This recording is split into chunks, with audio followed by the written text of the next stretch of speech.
Ieri è stato presentato a Nuoro il progetto Visit Nuorese, destinazione turistica Sardinia East Land, finanziato con 820.000 euro a valere sul piano di rilancio del Nuorese,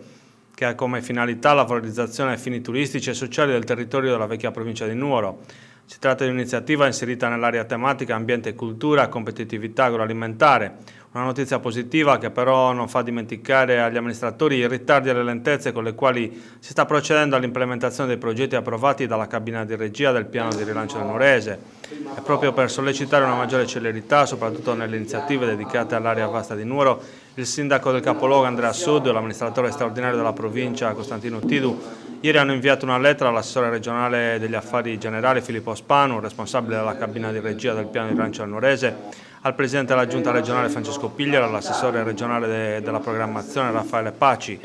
per sottolineare un ritardo preoccupante rispetto al piano di rilancio del Nuorese, in particolare in ordine agli interventi di area vasta, sia quelli già autorizzati dalla giunta regionale con apposita delibera, sia quelli in relazione ai quali c'è stato un supplemento di istruttorie relativi alla parte immateriale. Sud e Tidu ricordano alla Regione che tutto l'impianto del piano di rilancio del Nuorese va avanti ormai da oltre 4 anni e che è assolutamente necessario serrare le fila ed arrivare alla conclusione del procedimento amministrativo